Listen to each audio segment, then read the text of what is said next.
Okay,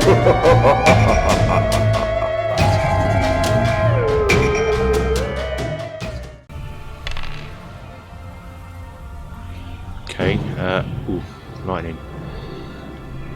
We are playing House of Hell, Fighting Fantasy game. I'll just turn the audio down. Most Fighting Fantasy games I have completed. This one, my cat's right by the mic, is the only one I've not completed ever. There's something about this game I just can't do. That's my cat's now. I just have a mental block when it comes to this one. It's quite difficult and scary. So we're playing the Tin Man digital version of this, available on Steam. So yeah, let's just play, shall we? Click to continue. So this is the rules. Inside House of Hell is a fighting fantasy game, interactive adventure in which you are the hero. Hardcore mode, no. Am I wrong? Alright. Yeah, alright. Should I? No, I don't want to go hardcore mode. One more skill. You roll 2. I have a skill of 8, that's rubbish. Oh, I'm so dead. Cat, can we... Next time, can we not knock my mic, Cat? Man, stamina, let's roll stamina.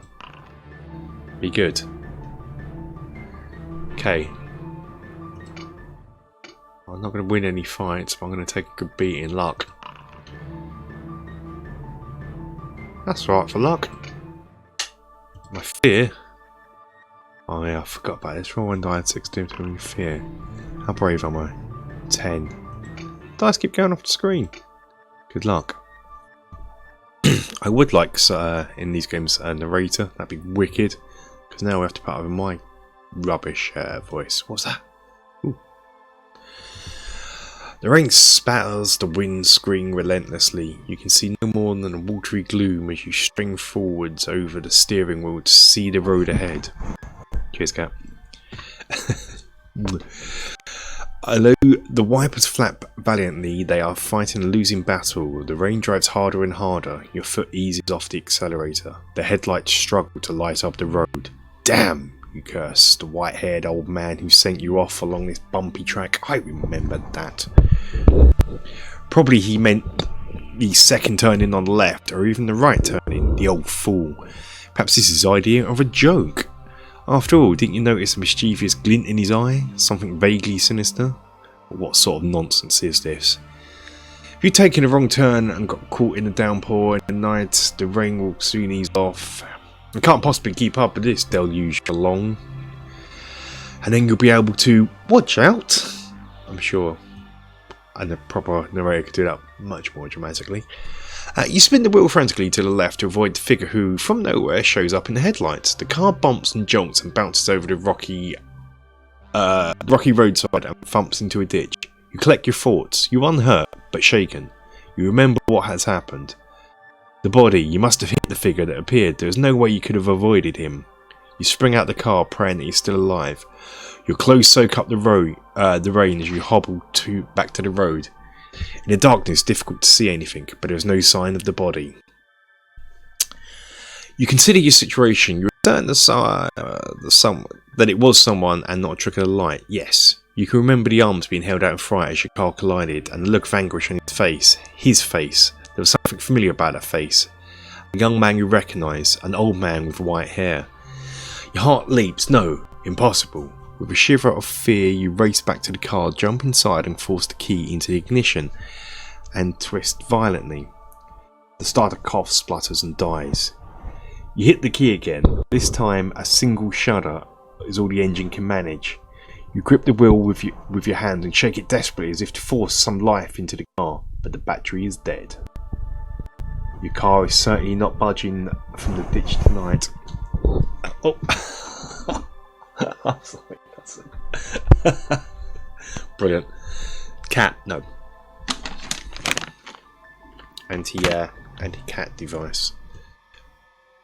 Dreamies.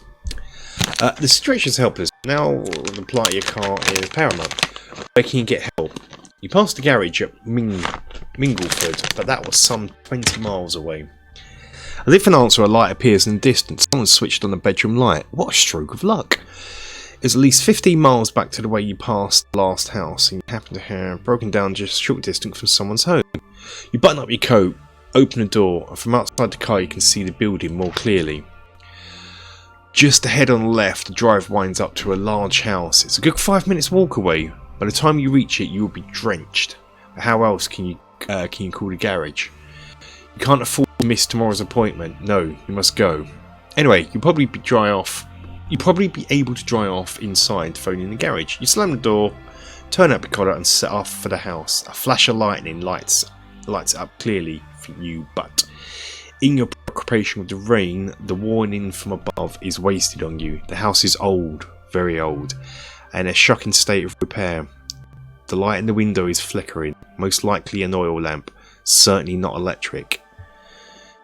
And you don't notice a fact that might have turned you away. There is no telephone line going to the house.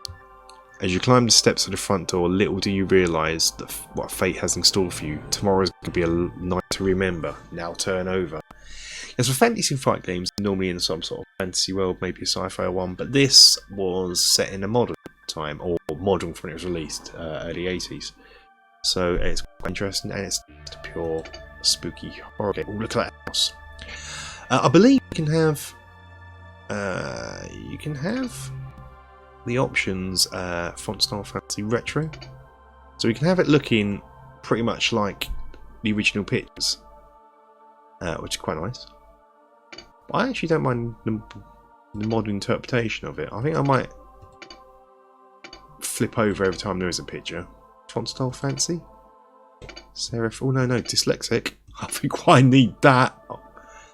Yeah, it's Comic Sans. I heard this over the weekend from my niece, actually. She was doing a mock exam, and it was in Comic Sans. I commented on it, and she said Comic Sans is good for dyslexic people, apparently. I'm going to have Fancy. And, oh look. Yeah, I've got options. Main menu. What's this? What is What's this? Place one of your save menus, bookmarks, save the game for the cursor. Okay. So you can save the game. I'm just getting used to it. Bank sheet. My skill is awful. That's terrible skill. How much? Stamina's alright. Luck's alright. You're unarmed. Nothing of interest. Things you found. You found nothing. Anyway. You climb the creaking steps of the front door and pause to catch your breath. Even though you ran all the way up from the drive from the car, you were soaked through. Your feet are particularly wet. Judging by the number of puddles you must have stepped in the dark, the drive needs a small fortune spending on repairs. But under the porch, you are out of the storm and you brush the rain from your clothes before turning towards the door.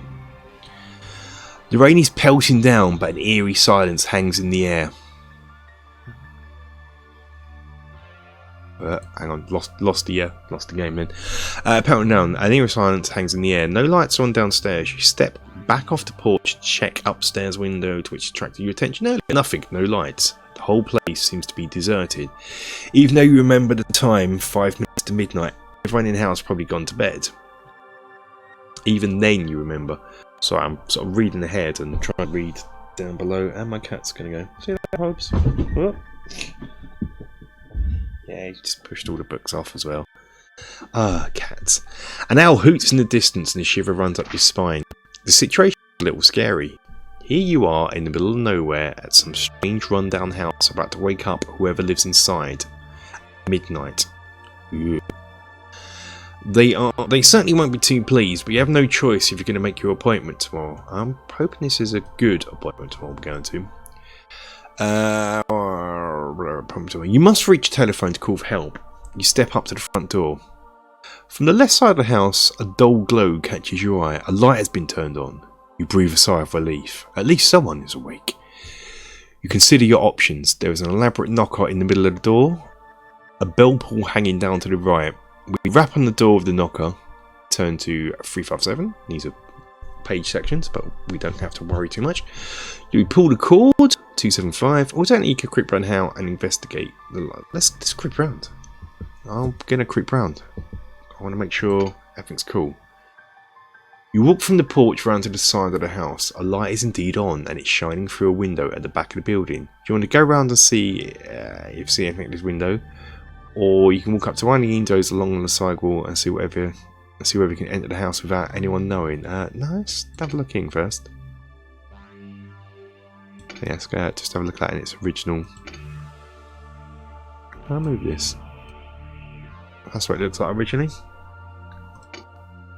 Go up to fancy. The little window is next to a back door, which leads to a kitchen. Voices are coming from the kitchen, but you cannot see anyone. Whoever is in there must be standing by the back wall, out of sight. You strain to hear what is being said. They appear to be two people in the kitchen. They are talking excitedly. Master is getting ready. I don't know why I'm doing that voice. I'm going to carry on now. I'm starting to get excited. I've never been to one before. Do you really think we may be visitors? Another man's voice, rather more controlled, replies, "You know I'm having doubts about this whole affair. She is young, and she came here in all innocence. I just don't know." The two men walk around the kitchen, and you can see them more clearly. They are both dressed in white gowns. One is a good deal younger than the other. Do you wish to knock on the door to see whether they let you in, or would you rather wait and listen for a little while longer? Well, let's have more listen. It sounds intriguing. The young man turns to the older one angrily and says, "The Master's teachings are not for the faint-hearted. You know the power of his promises to us. Perhaps you are no longer strong enough to stay with us." The older man turns away towards the window. He is hiding the look on his face, which is one of nervousness and fear. He realises he has said something the wrong thing. "No," stammers. "It'll be alright. Just a momentary weakness. Come, let us go on with preparations." I forget which voice is which now. Together the two men leave the kitchen, blowing out the candles along the way. You wonder what they were talking about. Now you must choose your next move. Will you go to the kitchen door to see whether you can sneak inside, or will you go back round to the front and knock on the door? I think we're just gonna knock on the door. I don't want to break into this place. Let's go. A few moments later, the door handle turns slowly and the door opens. Standing in the doorway is a tall man dressed in a dark suit with towels. His long face is solemn. "Yes?" he asks indignantly, with a smile nervously. You smile nervously and explain your situation. Your car is broken down and you need a telephone. You're soaked to the skin. The man's face remains emotionless. "Come in," he orders. "The master is expecting you. Follow me." He leads you into the reception hall, and he tells you to sit down and informs you. While he informs the master of your arrival, and this would be better if I agreed. You sit down in a solid carved chair and look around. The reception hall is certainly not what you would have expected from the outside. It is elegantly decorated with rich tapestries and fine oak panels. A number of portraits line the wall.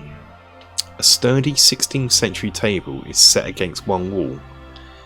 Will you wait for your host to arrive? Study the paintings? Or will you hunt for a telephone? Well, I'm going to wait, but when I'm waiting I might as well look at some pictures to keep myself occupied. I don't want to wander around on my own, that's just rude. Oh, there's only one true path through this, and these games are... 3 portraits are particularly interesting. Will you look at the beautiful young woman wearing a tiara? Will you look at the middle-aged portly gentleman wearing half-moon glasses? I'm pretty much that. It's me. Don't need to look at something that looks like me, surely. Certainly if you look at the elderly woman with grey hair and a cold expression. Young woman. First shock is the deepest. Collect your first fear point. I got an achievement. Yay. A plaque beneath the painting reads, "Lady Margaret of Danvers, 1802 to 1834. You stand and admire her beauty and wonder why she died so young. You are staring at her face and you suddenly blink again. Didn't you just see her lips moving? Surely not. A whisper reaches your ears but you cannot make out its message. You lean forwards and put your ear to the lips. A soft woman's voice is speaking to you. "Stranger, beware of this place, for it is cursed. Many of us has come to its power, myself included. The evil Lord Kelnor will already be plotting your death. Drink not his white wine, or if you can, be gone. Escape while you can. Escape may you may. Escape while you may. Oh, English mofo, do I speak it? You step back aghast. What sort of place is this? A creepy rundown old building filled with priceless antiques and paintings which talk? A cold prickle runs down your neck. You gain 1 fear point. Oops. Will you run for the front door now, or will you see what happens by turning to 277? I think I'm going to brave this out. I need a telephone. I've got an appointment tomorrow. Wait. Have a look at your pictures. See, I always think here, it reminds me of Peter Cushing. Not so much in colour, but Peter Cushing there. Footsteps, someone is coming. The tall man you met earlier walks in, opening the door for another tall man, dressed in a red smoking jacket. May I present Lord Kelnor, Earl of Drummer, the butler announces. Dale holds his hand and you shake it. His grip is strong and his eyes pierce yours, hiding a soft smile. You begin to tell him of your predicament and he holds his hand. Please, I can see that you've brought in this filthy.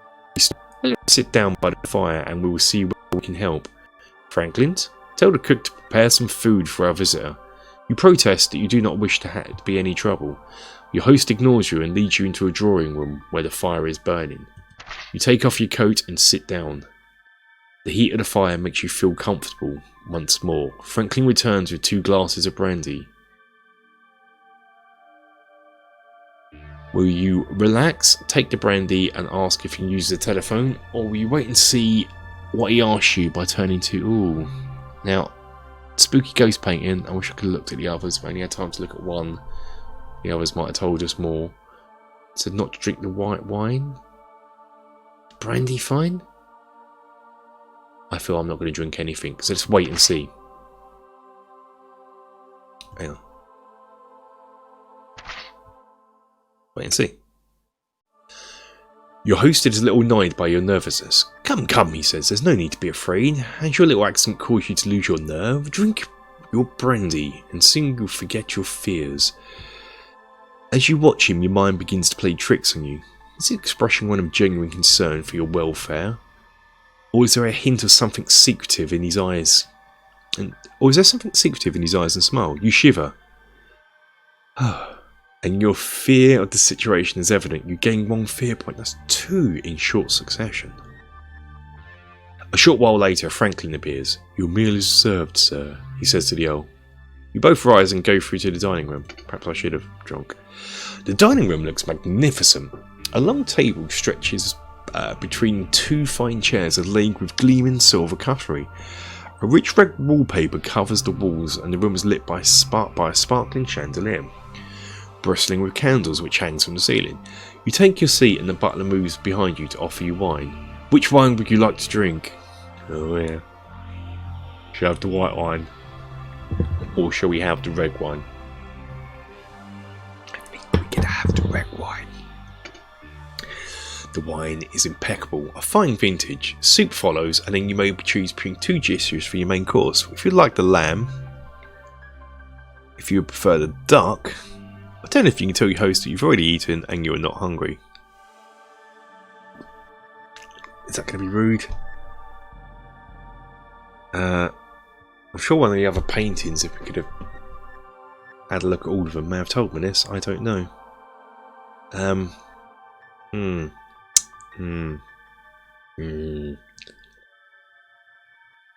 Anyway, I think what my plans are for this is to play about half hour of this. And then what I might do is, next time I do this, I might have a live session, or I might play another session of it, so we have 2 videos of me, depending if I'm not dead then playing it, and then go live. I don't know, I'm going to see how this goes. So here, it'd be great to have some sort of decisions, you guys helping me out, because I'm terrible. I mean, I could die during my own playthrough and then do it again with live. Who knows? Let's just not eat anything. Let's be a bit stubborn. I'm eating, mate. I've had a Big Mac or something. The Earl is outraged. Oh. How could you allow him to go through the trouble preparing a meal and then refuse to eat it? Will you apologise and take... I'm definitely apologising, man. This guy freaks me out. Duck. The mouth waters of roast duck is laid before you. The ale is having the same. Can't be poison then. And you both, well, I suppose it could be. Got a duck each. You both chat as you eat. He wants to know how you come to be driving along the road in the middle of the night. You tell him about the old man's directions. You ask him about yourself and his family. Cool. The elder drummer is the last survivor of his family. His estate stretches for miles around the house. At one time, the estate was prosperous, with many tenant farmers cultivating land and providing a healthy income for the family. But things started to change. His sister died at the age of 32 under mysterious circumstances. Is that the lady in the portrait? She was found dead in a clearing in the woods, with strange marks on her neck. News travelled fast, but the ignorant peasants started muttering about witchcraft and black magic. In their eyes, the house was cursed. Pure superstitious nonsense, of course, but gradually the farmers moved to a new pastures, avoiding the estate. By now you have finished your meal. Franklin's returns to offer you fruit, cheese, coffee and brandy. Will you take?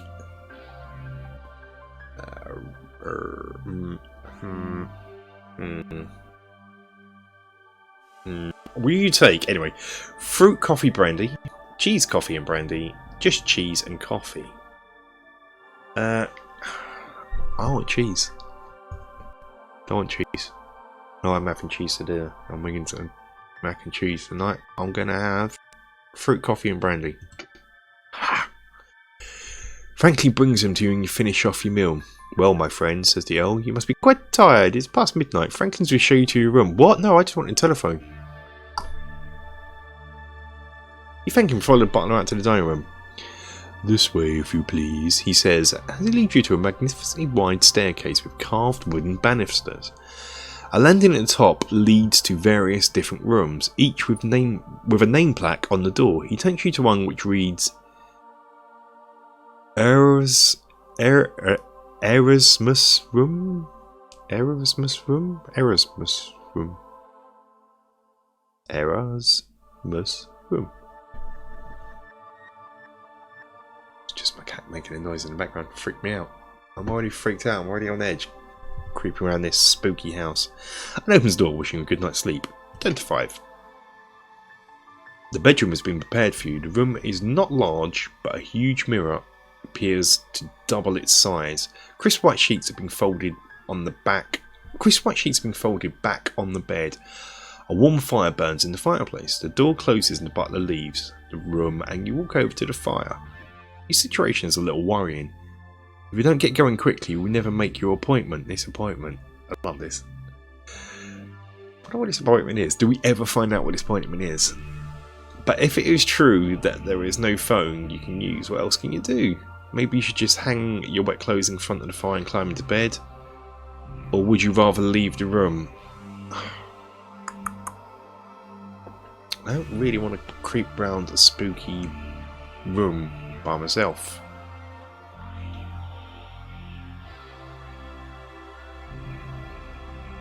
I don't know. But then again, I don't really want to be naked in a spooky ass house either. Isn't there a third option? Just stand by the fire in my clothes, fully dressed, letting them dry off, find some sort of weapon. Right, let's explore, see what we can do. The door is locked! It seems your hosts certainly don't want you prowling around the house. Now we know. When you try and break down the door, you'll have to climb back into bed, or if you prefer, you could pretend to go to bed, switch out the light and see what happens. That. Wait in the darkness. Apart from the rain driving against the window, the house is silent. How long will you have to wait for someone before someone appears? All night. The thought of sitting in darkness all night makes you a little uneasy, and you gain 1 fear point. That's 3 already. Oh my goodness. I'm getting spooked. You hear shuffling noise in the corridor outside your room. Oh boy. You can hear slow footsteps approaching your room. They stop outside your room and a key rattles. It unlocks the door. You must quickly decide what to do. Do you jump into bed and pretend to be asleep? Do you hide behind the door and surprise who is about to come in?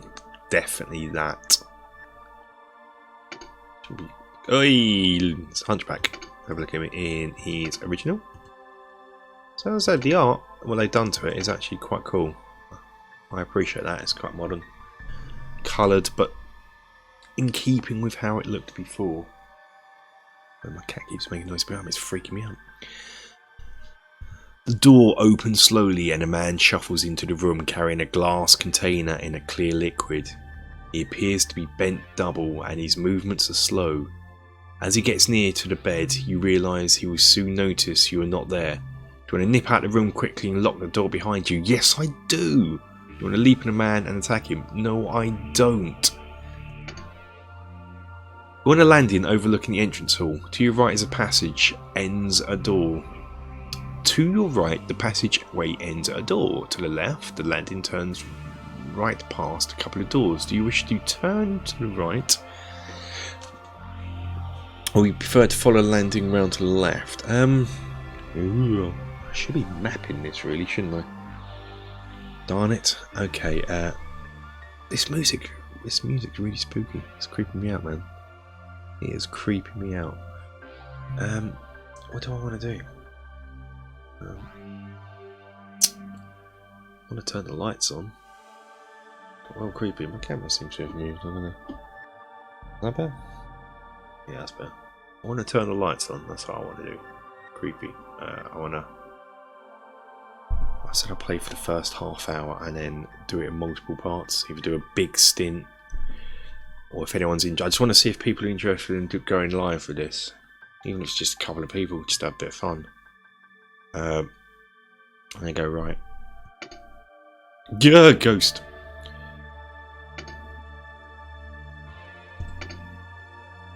I will be flipping between both of them. I like. At the end of the corridor. At the end of the corridor ahead of you is a stout wooden door. While you are considering whether or not to try this room, a noise behind you startles you. You spin round only to find the wind is rustling hall hangings. The wall hangings. There is nothing to be afraid of. Yay! You turn back and are amazed to find a faint white figure that has appeared in front of you. The apparition is a young woman in her early 20s with long flowing hair. I think this is the one from the portrait, I think. She's dressed in a white bridal dress, which has seen better days. It was ripped and torn, getting 1 fear point. I think if I reach maximum fear, what am I up? Up to a minute. Where's my outgoing sheet? Okay. Oh my god. I think if that gets to 10, I get spooked to death. In the house. Avoid drinking white wine left. Bite his nose frankly, he's all in the jar. Oh, that's cool, I can move it around. You got the notes. Cool, I can see it. Oh, thank God I found you in time, she says. I must talk to you immediately. Come, let us go into this room. Will you follow into the room, or do you expect a trap or rob turn back? No,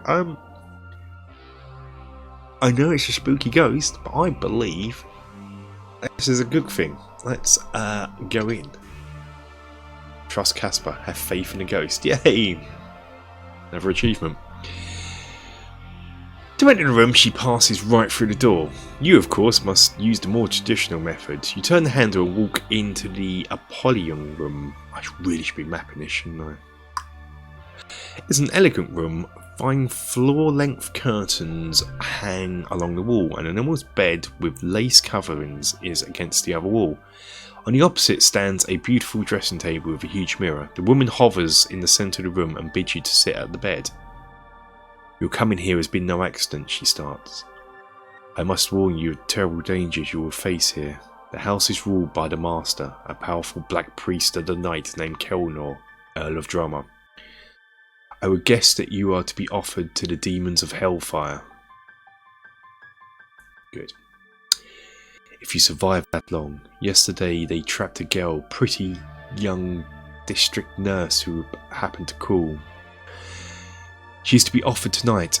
I cannot let this devilry continue. There must be some way for it to be stopped. If you can find the Chris knife. The Chris knife?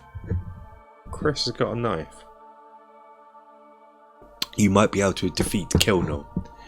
For this weapon is his only weakness. Please help me. You'll probably find it in... No, quick! We are discovered. I hear the hounds. Go, leave this room. Tell me where it is. You could have told me. Find it in the... You stand up. She was right. You hear barking getting rapidly closer. She motions to you, pointing at the door. You run for the door and peer outside. Nothing. The barking gets louder and you turn back toward the ghost. She seems to be struggling with something.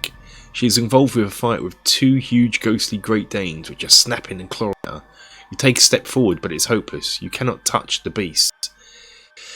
And your help would have been very welcome because the dogs are much too powerful for her. She is weakening, and as she does, her image fades. Oh, I liked her.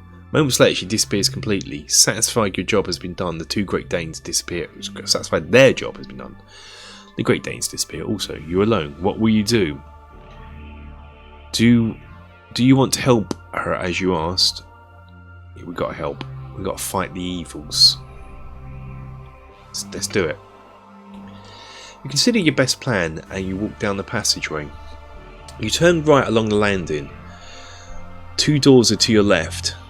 The first has Azrael written on its nameplate and the second Mephisto. You will enter these rooms and I think at that stage, just over the halfway mark, we're going to leave it there. Azrael, Mephisto, we can bypass some of these. So I believe... What's this do? Your position has been saved. To reload this position, tap the bookmarks that appear in the upper right. Aha! So funny this.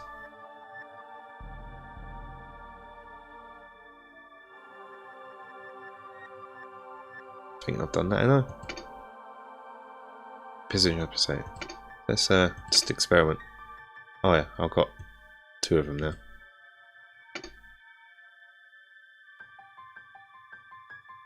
So I won't do it yet, but yeah. I think that's it for now.